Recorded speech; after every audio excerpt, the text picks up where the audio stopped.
Bendiciones, amigos y hermanos. Hoy, sábado 9 de noviembre, entramos a la lección número 7, bienaventurados los que creen. Esta lección se envía a todas las personas que están suscritas. Intentamos estudiar todas las lecciones invocando los idiomas originales con que fueron escritas estas lecciones. Como la Biblia está escrita en 3 idiomas, el Antiguo Testamento mayormente es hebreo, hay varias partes de la Biblia del Antiguo Testamento que está escrito en arameo, es parecido como el hebreo, es como el español y portugués, y el Nuevo Testamento está escrito en el idioma vernáculo, en el koiné, el idioma del pueblo. Entonces, para hacerla menos académica pero más comprensible, hemos estudiado y hemos enseñado basado en el significado de las palabras o construcciones gramaticales en el idioma o en los idiomas en que se escribieron, sin mostrar erudición, sino enseñanza. Por eso es que pedimos que ustedes, entre otras cosas, se suscriban a este canal de YouTube Ramón Romero para que reciban una explicación sucinta de lo que vamos a estudiar durante toda la semana. Todos mis estudios estoy esforzándome por traducirlo de los idiomas originales al sentido y a la semántica del idioma. Como el hebreo no tiene vocales sino 22 consonantes, pues trataremos de explicar cuando nos toque un libro en el Antiguo Testamento o el koiné en el griego del Nuevo Testamento, el significado de esa palabra o de la construcción gramatical. Así que suscríbase a este canal de YouTube y van a recibir directamente estas lecciones para nuestra edificación hacia el cielo. El texto para memorizar dice así: Jesús le dijo: porque me has visto, Tomás, ¿creíste? Dichosos los que no vieron y creyeron. Juan 20, 29. Señor del cielo y de la tierra, tú eres esencialmente Dios. Permítenos a tener una plena confianza a lo que tú has dicho, porque la fe viene por el oír y por el oír la palabra de Dios. Envuélvenos en tu gracia, oh Dios, y disipa nuestras dudas y temores, porque tú eres el Dios de lo imposible. Oración que presentamos en el bendito nombre de Jesús. Amén. Para hoy sábado, introducción a la lección número 7, bienaventurados los que creen. Hermanos, hay 2 palabras que vamos a estudiar en la introducción, que están escritas en el idioma griego, que son las palabras, hay un verbo en participativo, que es el verbo creer, los que creen, y está el adjetivo bienaventurados. En el griego, bienaventurado se pronuncia makarios. Cuando es en plural, se pronuncia makarioi. Ahora bien, esta palabra bienaventurados aparece en el Nuevo Testamento 50 veces. Ahora, aparece en Mateo 5, aparece en Mateo 6, en Lucas 6, y también aparece en Apocalipsis, y en Apocalipsis aparece 7 veces.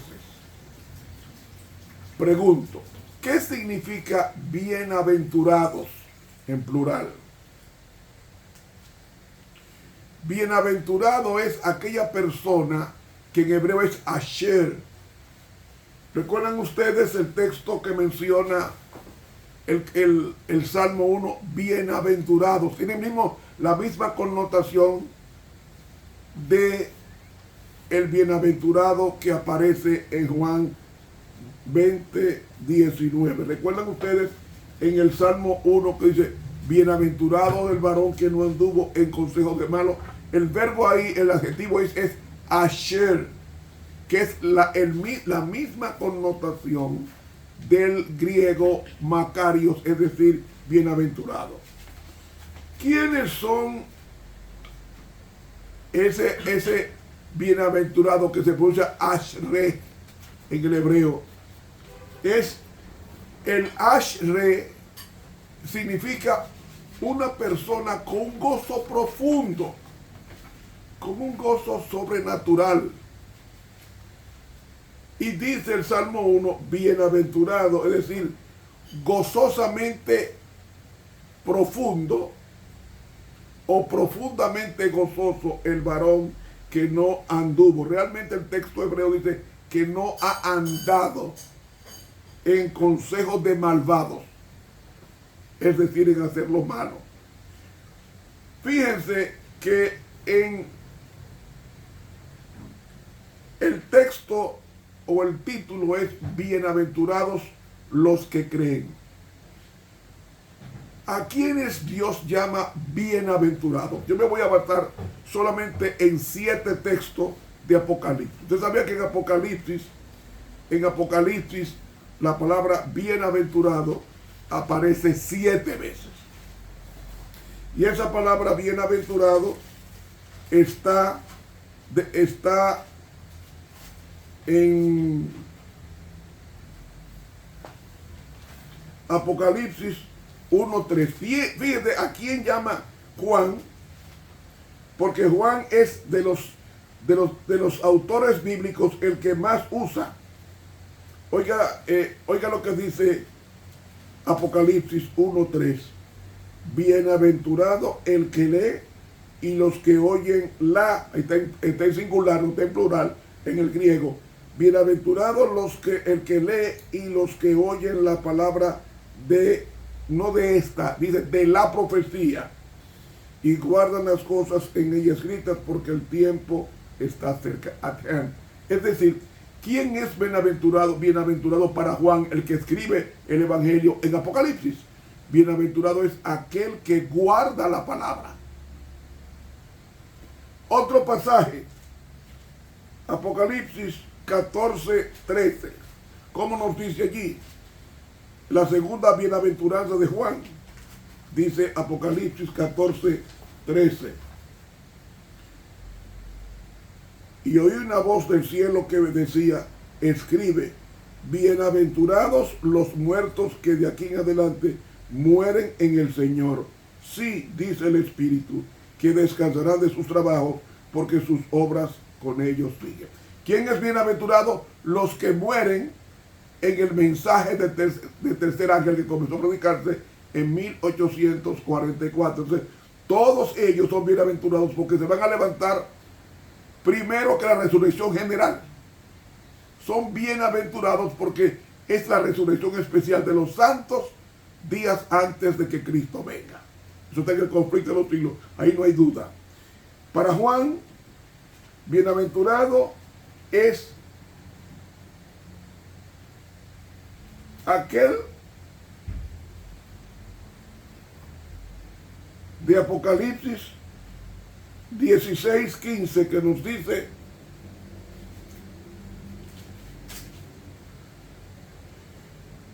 he aquí vengo pronto como ladrón, bienaventurado el que vela y guarda sus vestiduras para que no ande desnudo y vean su vergüenza. ¿Quién es bienaventurado? Aquel que se mantiene impoluto mediante la obediencia a la palabra de Dios, que significa vestiduras blancas. Bienaventurado es aquel que anda vestido de la justicia de Cristo, es decir, de la vida de Cristo. Pasamos a la siguiente, Apocalipsis 19:9. Son 7 bienaventuranzas. Y él me dijo, escribe, bienaventurados los que son llamados a la cena del Cordero. ¿Quiénes son los que participan de la cena del Cordero? Los que están inscritos sus nombres en el libro de la vida. El himno, en griego, himno, cena, esa cena de amor. Otro pasaje de los 7 que menciona Apocalipsis 26, que dice, bienaventurado y santo el que forma parte en la primera resurrección. ¿Cuál es la primera resurrección? La resurrección de los justos. Ellos son bienaventurados porque van a vivir con Cristo eternamente. Serán sacerdotes de Dios y de Cristo y reinarán con Él 1000 años en el cielo. Ahora bien, pasando al siguiente texto, Apocalipsis 22:7, dice, he aquí vengo pronto, bienaventurado el que guarda las palabras, la profecía de este libro, es decir, el que obedece las admoniciones y advertencias y se prepara para la segunda venida de Cristo, ese es bienaventurado. Es decir, es la persona que está muy gozoso en saber que su Señor viene. Y la última está en Apocalipsis 22:14, que dice, bienaventurados los que guardan. Yo prefiero mejor esa traducción que los que lavan la ropa. Bienaventurados los que guardan los mandamientos. La palabra guardar, el verbo ahí es el verbo en el griego tereo, y significa guardar meticulosamente, guardar cuidadosamente. Entonces, bienaventurados los que se esfuerzan en obedecer cuidadosamente los mandamientos de Dios, los 10 mandamientos, para que su exusía, su autoridad, su facultad sea en el árbol de la vida y entren por las puertas de la ciudad. ¿Me están entendiendo? Entonces, esa bienaventuranza representa una persona con un gozo profundo. Los que hacen estas 7 cosas leídas en Apocalipsis, que nos habla de 7 bienaventuranzas de las 50 que menciona el Nuevo Testamento, nos dice que es importante nosotros ser bienaventurados. Ahora, bienaventurados, ¿quiénes? Los que creen. El verbo creer es pistúo, y pistúo es una fe, no una fe ciega, sino una fe racional, una fe espiritual, una fe nacida del Espíritu Santo, que dice Gálatas 5:22, más el fruto del Espíritu es amor, gozo, paz, bondad, fe. Es la fe del Espíritu. Ahora, la palabra fe ahí es pistis, que es el pistis es un sustantivo abstracto. Entonces, ¿qué es el pistis?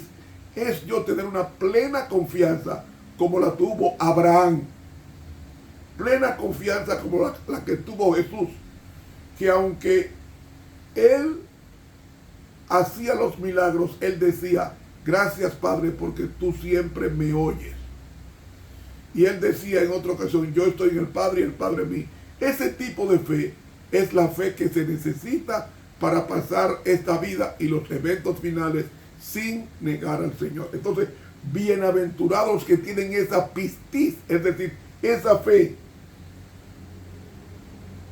Porque los que creen son los que van a ver los milagros de Dios. ¿Cómo fue que le dijo Jesús en frente a la tumba? No te dije a la hermana de Lázaro, no te dije que si creyeres verás la gloria de Dios. Ahí tenemos pistúo. Creer, cuando uno cree, Dios hace maravillas. Pedro creyó en Jesús y anduvo en las aguas. Al que cree, todo lo es posible. Y nosotros estudiaremos en esta semana la fe de Abraham, la fe de la hermana de Lázaro, María, la conducta de Pilato ante la invitación a la fe de Tomás y la fe de nosotros, ¿cómo está? Hermanos, que Dios nos bendiga y nos guarde. Para mañana domingo, si Dios lo permite, estudiaremos a la fe de Abraham, remontándonos a él. Dios continúe con nosotros.